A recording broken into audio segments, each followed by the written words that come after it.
You're listening to Walk It Out with Trisha Goyer, where we discover what it looks like to follow God and be swept away on the journey of a lifetime. Author of over 70 books, mom of 10, yes, 10, homeschooler and speaker, Trisha Goyer will explore what radical obedience to God's word looks like. It's time to hear from God lovers who've dared to say yes. Listen in to heart chats and learn how others overcame doubts and fears. Discover how God used ordinary people to impact others one step at a time. If you're ready to get radical, get going, and make a difference in this world, you're at the right place. Here's your host, prolific writer, world traveler, people lover, and mega nap taker, Trisha Goyer. Hey friends, welcome to Walk It Out. Now, my guest today, we're going to be talking about parenting, but parenting in ways I never experienced with my first kids. So we had 3 biological kids, and then we adopted 7 more, and it just opened my world up to special needs parenting. And I remember being in the middle of trying to figure out doctor's visits and being an advocate to my kids. And I'm like thinking, this is a whole new world, and I didn't even know where to go for encouragement. So I am so excited about this book. So my guest today is Jamie Sumner, and she's written for the New York Times and the Washington Post, among many other publications. She's the author of the nonfiction book on motherhood, Unbound, a middle grade novel called Roll With It, and she has a new book called Eat, Sleep, and Save the World, Words of Encouragement for the Special Needs Parent. So welcome so much, Jamie. Thank you so much for having me. It's an honor. Yeah, and I would just start out by telling us about your family and kind of the season that you're in right now. Ooh, the season we're in. Well, the season we're in is extra crazy. So, my husband and I are in Nashville. That's where we live and raise our kids. And I am mom to Charlie, who is 8. And Charlie has cerebral palsy, as well as something called Beckwith-Wiedemann syndrome, which is pretty rare. It's an overgrowth syndrome, which means he was born larger, and more specifically, he was born with an enlarged tongue, which extended his stay in the NICU and led to him coming home with a tracheotomy to be able to breathe and a G-tube to be able to eat. Luckily, he has neither one of those now, but he is in a wheelchair, and he uses a speaking device that kind of looks like an iPad to speak. Well, uses it when he wants to. Most of the time, he just likes to point and like use when he's with me, the mom, like shorthand of you know what I want. So come on, let me do that. Yeah. Yeah. And so that's Charlie. And then I also have 6-year-old. They just turned 6 this week, so I have to practice saying that. Yeah. 6-year-old twins, Cora and Jonas. So we're busy. We're not as busy as you, but we are busy. Mostly it's a matter in this season of life of keeping people busy because with Charlie was in first grade until, summer started abruptly. And he loves school. He's in a public school. He loves his bus ladies who pick him up. He loves his teacher and also his special ed teacher and his therapist there. And so it was a really hard transition for him to all of a sudden not be there and not see those people. And he's heavy. he's a heavy kid. And so lifting him in and out and making sure he gets enough movement during the day is one of the biggest things that I'm kind of working through now that we're all home. And I want to make sure he stays entertained and he gets to move around. And so we're figuring that out as we go.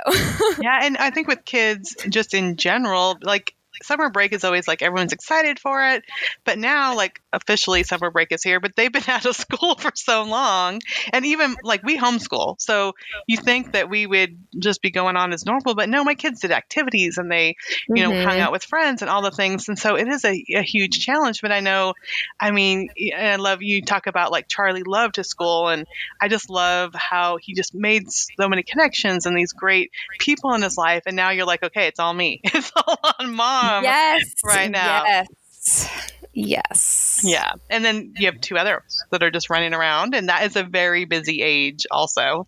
Oh, they're so busy, and like trying to teach them about like safe distances and washing hands and not sharing things, and it's like in one ear and out the other, and so you're constantly monitoring. And we live on a cul-de-sac. To give you a picture of our house, we live in the suburbs. We do too. Like we're at the end of the cul-de-sac. Yeah. It's like a circus outside all the time. Like there's always something going on, and it's so tempting because they want to do all these things. And you know, Charlie was immunocompromised for a very long time, so we err on the conservative side of like venturing back out and doing things. Right. But it's hard when their friends don't, you know? So yeah, it's a tricky little balance that we're kind of living right now. Yeah. And, you know, I love that you wrote this book and that you're just like giving hope and encouragement for, you know, parents with special needs kids. And what I love is you talk about like, it's not to tell you what to do better. It's to say like, you're already doing it and God has already helped you and is providing for you. And I'm like, yes, please, because, you know, there's like, oh, you should do this better and you should do that better. And, you know, we have, my kids' special needs are, you know, there's a lot of learning disabilities. So there's a lot of therapists. There's been OT therapy. There's been, one of our daughters has an autoimmune disease. So she's had to have lots of transfusions and doctor's visits and stuff. And with 3 biological kids that had none of this, it is like this whole new world. And you know, you also talk about like feeling like you could always be doing more, like I need to do this therapy or that or this group or that. But I love that you're like, God is with you and you are doing it, and just to look at like what you're already doing well, I think is so helpful for parents. Well, I think the thing, it's like you look at parents of kids with special needs, and you could never accuse any of them of being lazy or lackadaisical about their parenting, because you don't have that choice anyway. Right. You know, like you can't just say, here, go entertain yourself, or you work on your therapies, whatever they may be, and you self-regulate that. We don't have the option of ignoring what needs to be done and assuming it'll get done. And so the thing that drove me crazy about books for parents, for one, but then especially the books for parents of kids with special needs, is they all felt like they were lists of things you needed to do. And we don't need more lists. Like that's not where our brain, that's not the wavelength that our brain is tuned into. We're not thinking, please give me more to do. We know already, we have a running commentary of all the things we feel like we're not doing enough of. Right. And that's, I think, the biggest hurdle to overcome is flipping the perspective so that you see what you are doing so well and how God created you to be the parent of this particular child, and how you have the traits already in you to be the person your child needs you to be. And you're being that, even if you don't feel it in the moment. And I think none of us stop and let ourselves feel that and let God show his appreciation for us and how we were created in his image and how he's helping us take care of our kids. Like there's not a lot of appreciation because we are always thinking about the next thing. And I feel like to have hope and to have rest and peace, which is what we all need, you have to be able to see the things that you're doing well with the help of God and take a little bit of respite in that. Yeah. And, you know, there's a couple other things too. You need to let things go.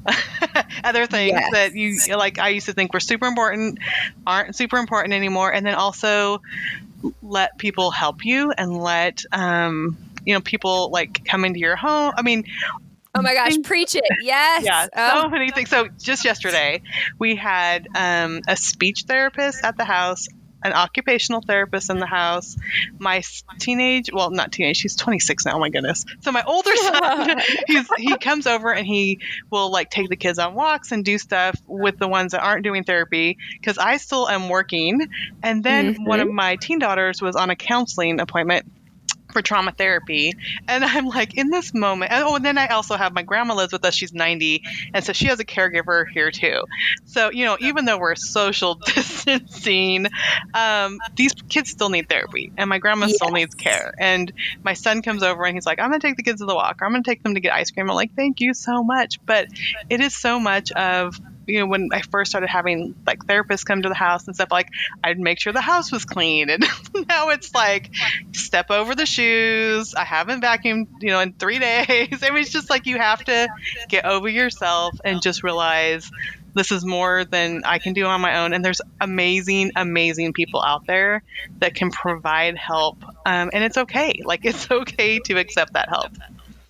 That is one of the things I am so grateful to Charlie for. I think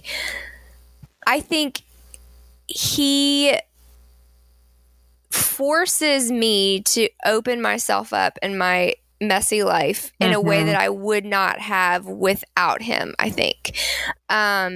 Because I mean, it is what it is. You see me struggling to get the wheelchair out of the car, or if he has a meltdown in the park, or yes, ditto on the messy house with like dog hair floating, drifting in the wind. I mean, it's all these things. And I feel as though if I hadn't had a child who needed so much more than I could give, I would have stayed in that mentality of I can do this on my own for so much longer. Like I would have fought that kind of relinquishing of control so much harder than I did, because there was literally physically, when Charlie was having a seizure and the paramedics had to ask me to step out of the way because there was nothing I could do. At some point you got to learn to get out of your own way. And I think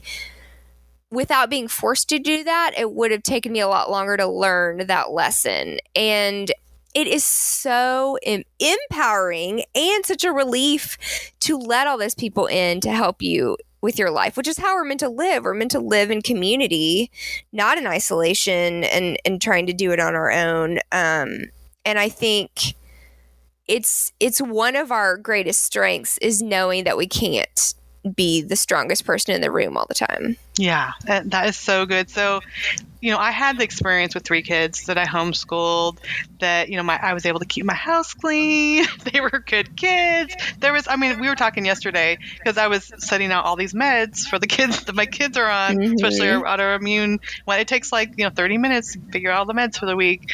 And my older son was here and we were talking. I'm like, I don't even think I took you to the doctor maybe once every 5 years. It was just so a different thing. But I was so almost prideful, yes, my house is clean, the kids are great.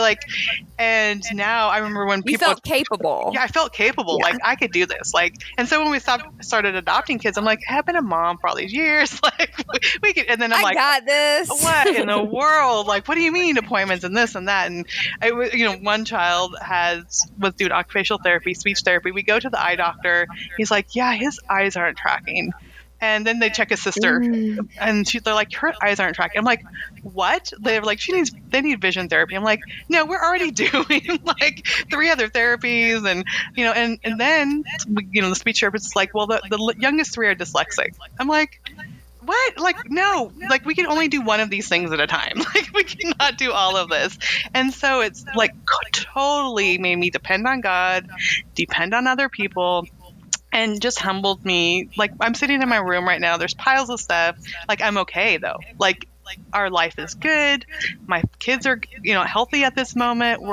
We have amazing people to help us. And you just have to discover this new normal where you can't be perfect. You just need to depend on God and trust him. And it's a good place to be. Now, friends will hey, I'm going to stop by, and I'm like, okay, it's messy. Fine. I don't even care anymore, which before it would have completely freaked me out if someone was coming and my house wasn't clean and perfect and everything. So you have to totally just get over yourself.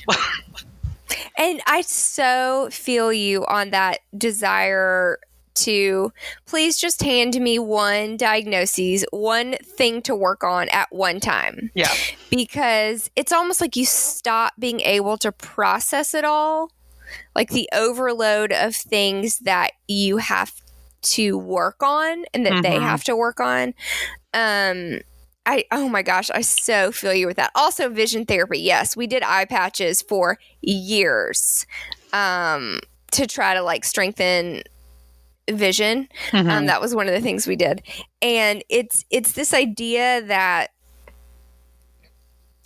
if you can get one thing under control, then you're starting to line up the dominoes in the right way.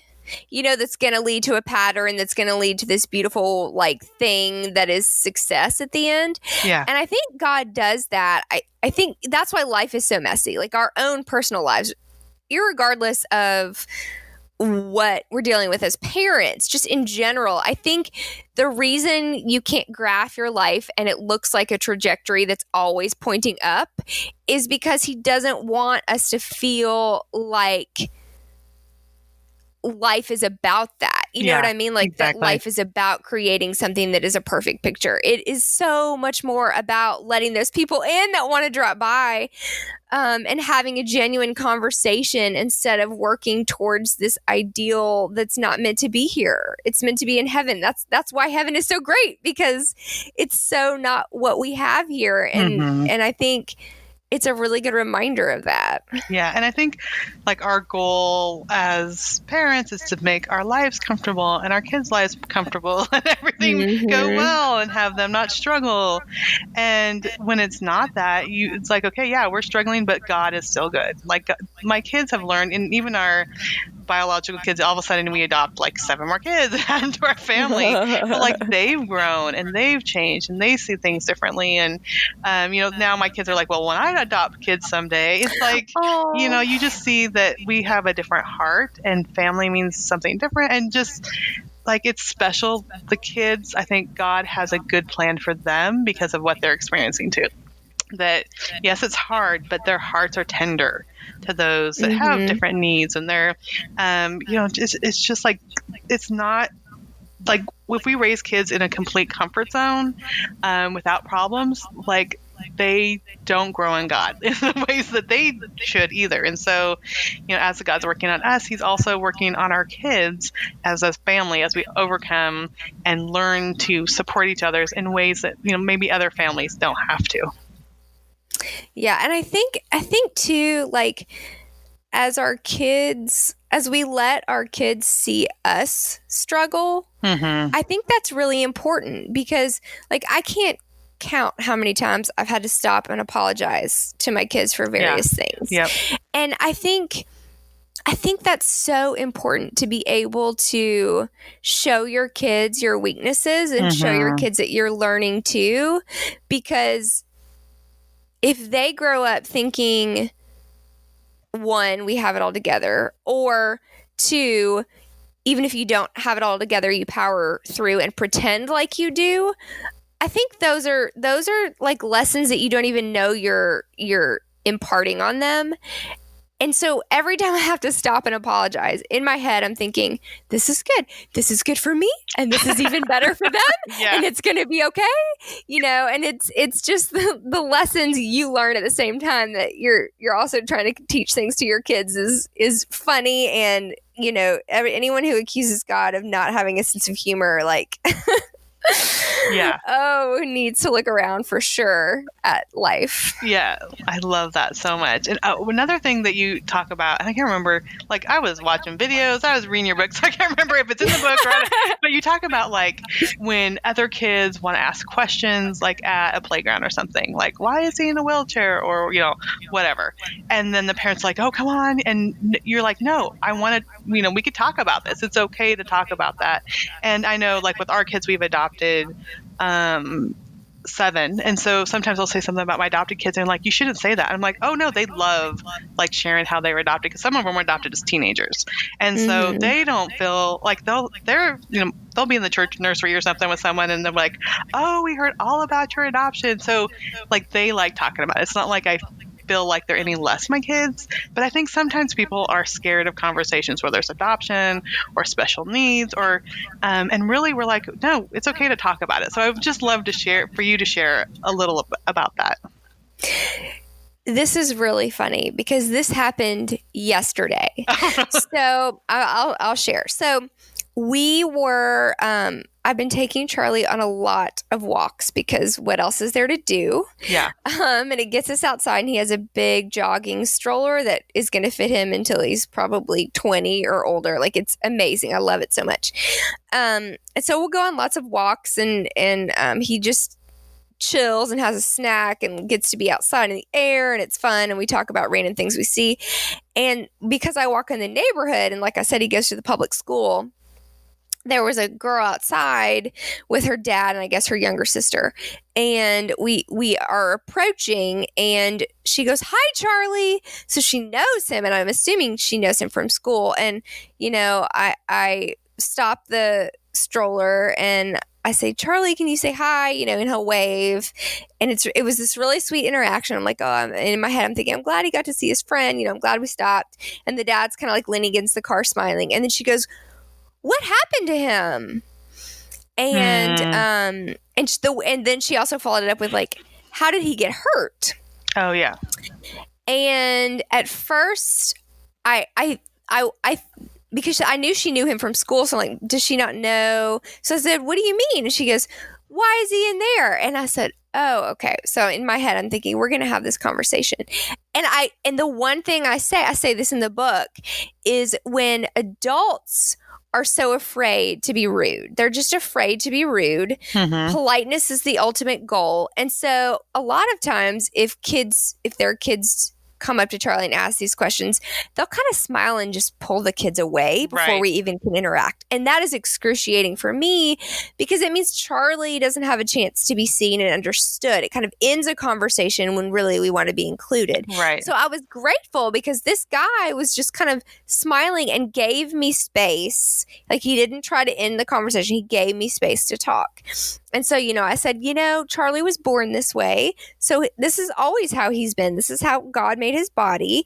And, that's why he uses his wheelchair at school. And, this is just how we roll.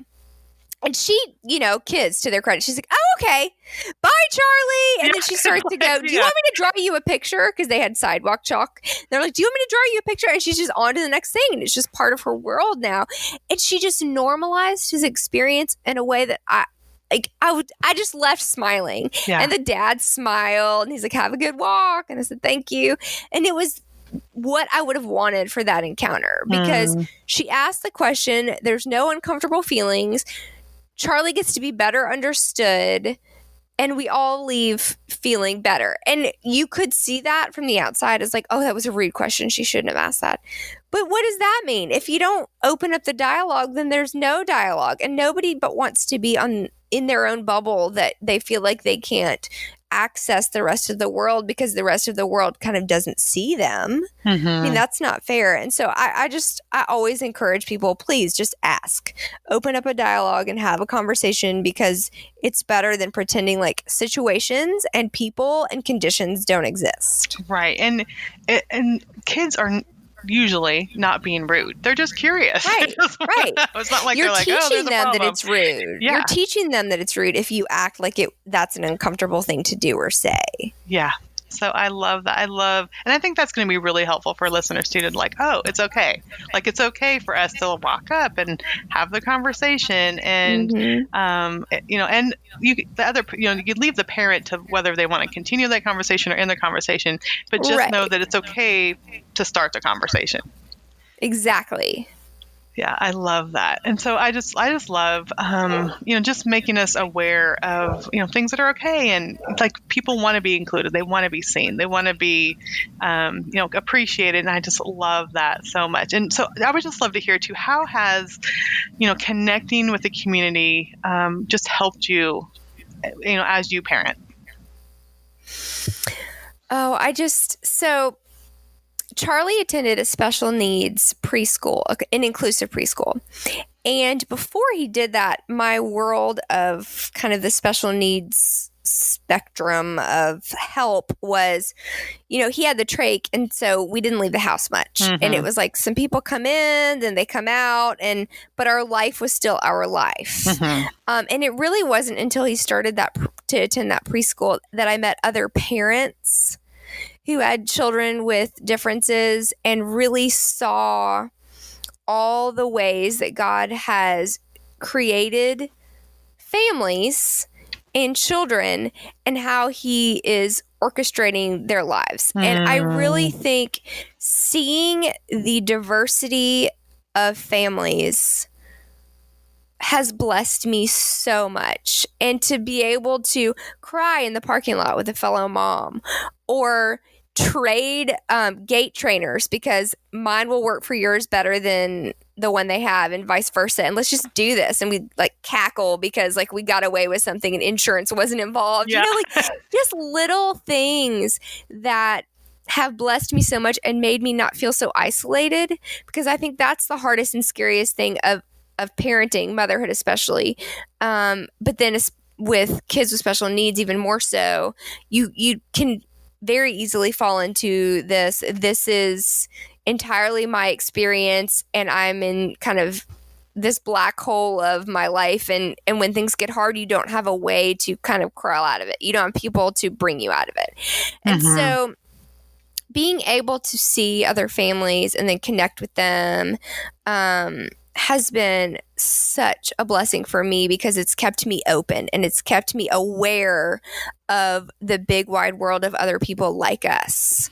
And I think that is why I don't think I would have written this book if I didn't have that perspective, because I knew there were other people out there who felt alone and disheartened by their parenting and felt like no one could understand. And I just want to like climb up on the roof and shout. That would be appropriate for while we're all kind of home alone. I could just climb up on the roof and shout, you are not alone.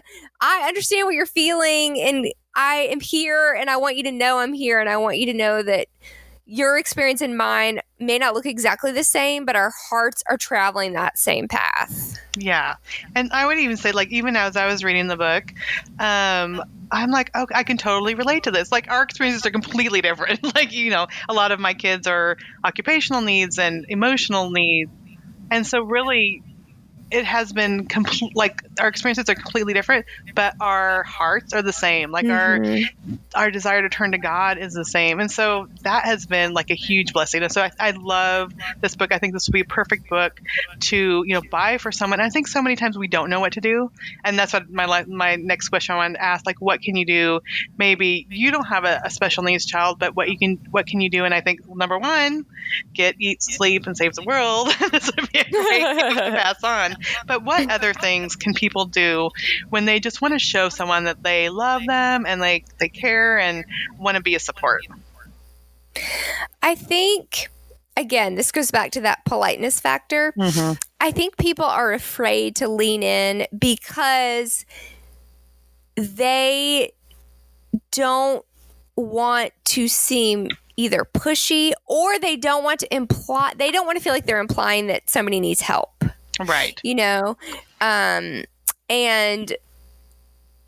I think that the best way to connect is to, this sounds silly, but the best way to connect is to check in with your people. And what I mean by that is kind of get over that initial hurdle of, oh, I don't want to bother them.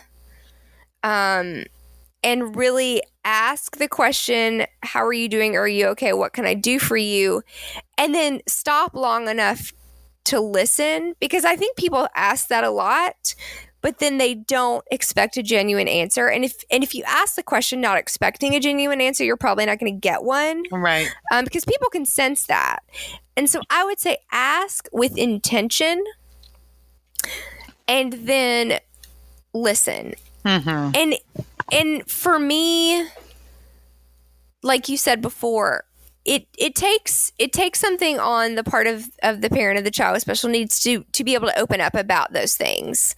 The other thing I would say, and this kind of goes against common like perception too. But don't be afraid to share your own struggles with that person, with that family and that parent. Because the biggest thing I hear is, but I know this doesn't compare to what you're going through, but this is what's going on. And I think, no, it does compare. It may not be the same situation. You may have all typically neurotypical kids and everything is, on track with that.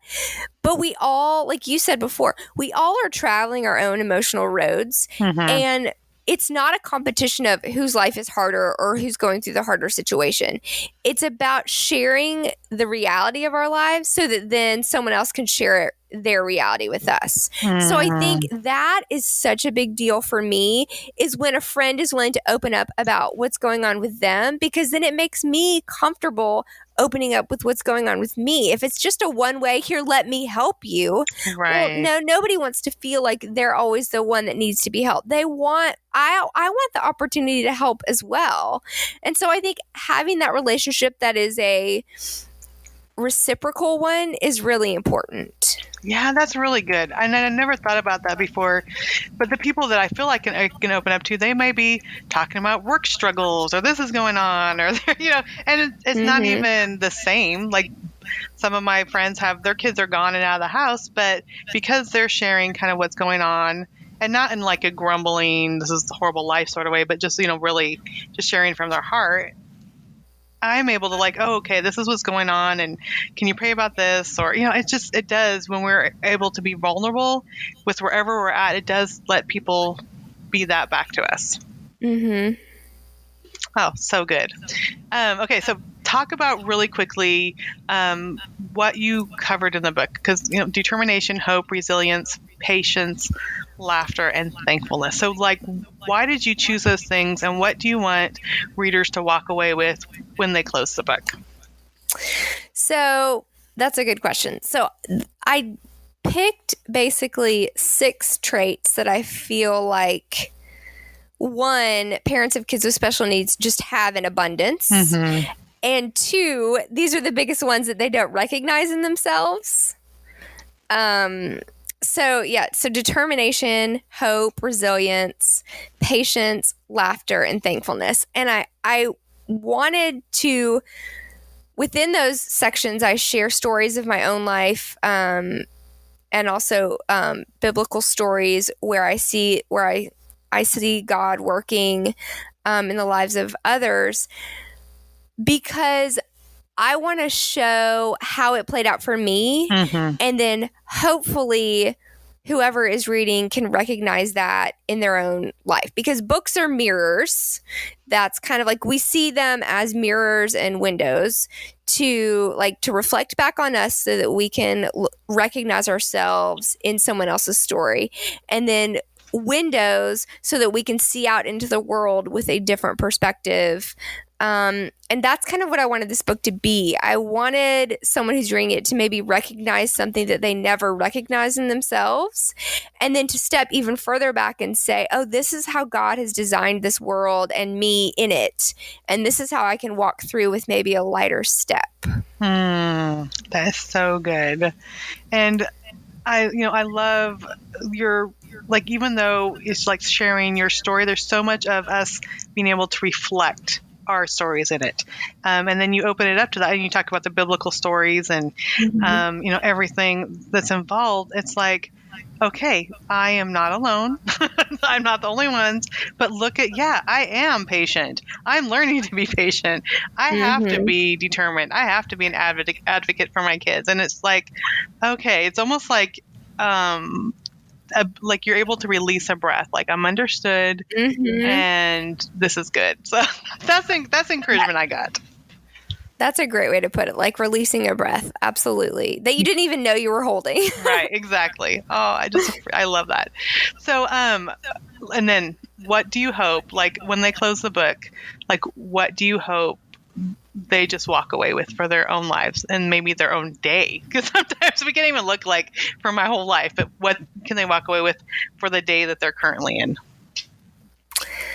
I hope they walk away knowing that they are loved ultimately, that they are a child that is taken care of just as they're taking care of their own child. Mm-hmm.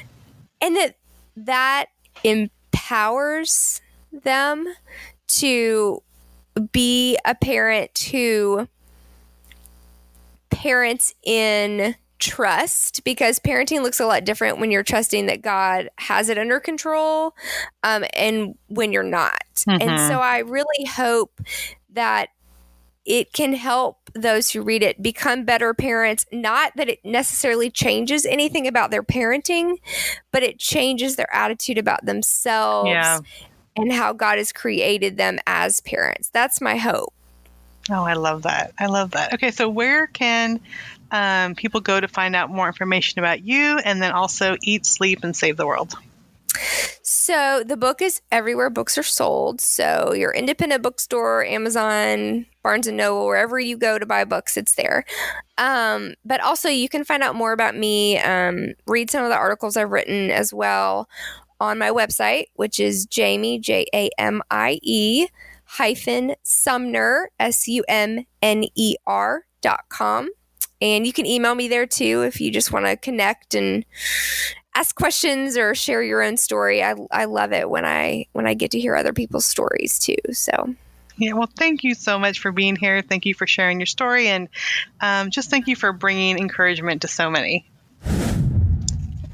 It was so good to talk with Jamie today, and just to hear her heart and be encouraged by her.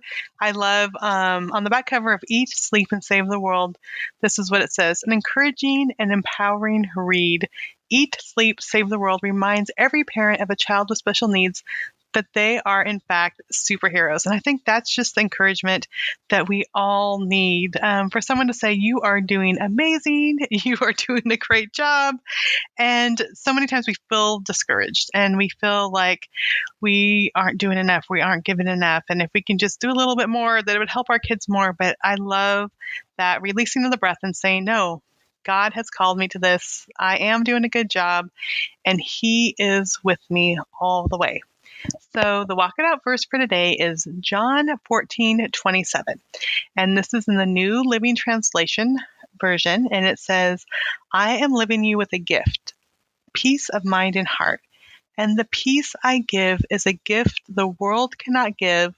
So don't be troubled or afraid. And this is about Jesus talking about He's given us the advocate, the Holy Spirit, to be with us and to give us peace. And I think when we are afraid and when we are worried, peace seems so hard to grasp. And when we have kids, especially, like, we are such an advocate for our kids. We love our kids. We want the best for our kids. And there's some things we can't fix. There's some things we can't make better. There's some needs that will never be fully taken care of. And here before heaven, our kids will not be fully healed. But I am so thankful that we have God and we can turn to Him, and that we can have peace of mind and heart, and we can see Him in the little ways throughout the day as we care for our children, and that makes such a huge difference. So even when we can't maybe change our children's diagnosis or their circumstances, that we can have peace. And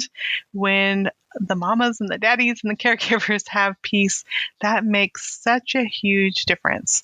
In our kids' lives too. They can sense that. They can sense when we're at peace and when we're leaning on God and when we're depending on God. So again, John 14:27, I am leaving you with a gift, peace of mind and heart. And the peace I give is a gift the world cannot give. So don't be troubled or afraid. So let me pray for you today. Lord, I am so thankful for every listener.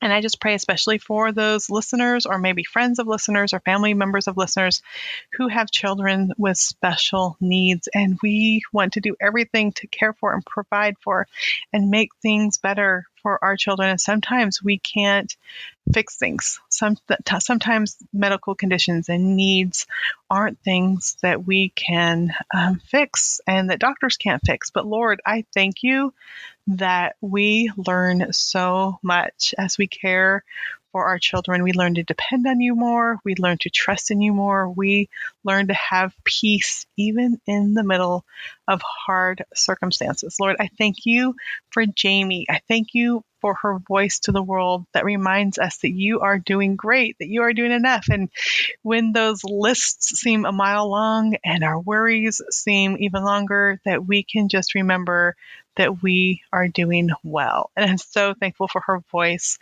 saying that. I pray for Jamie and her husband and for Charlie and their other children, that you will just bless them as they pour out to other people, Lord. I thank you for the gift that she has given to so many through this book. I pray that you'll bless their family and bless all the steps that you have for her, Lord.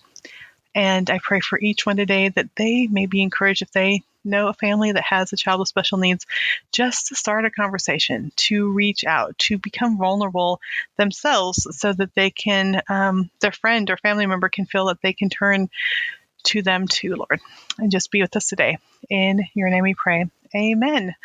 Well, friend, I am so thankful for all of you. I am so thankful for the new listeners. So if you are listening for the very first time, welcome. If you have listened to many, many podcasts, I am so thankful for your faithfulness. I really appreciate it. I love that you trust me enough to give me your time, that I can have these conversations and you can be a part of them too.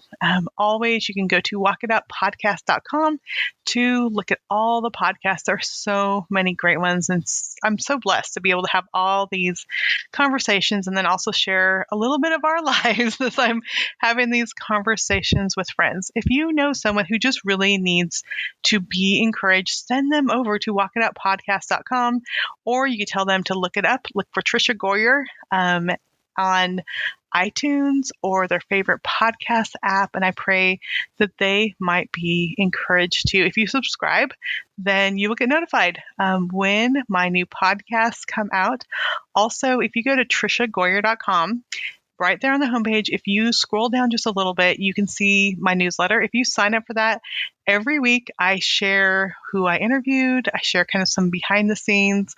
I connect maybe some other blogs or articles or podcasts that also are on the same subject. It's all in my newsletter.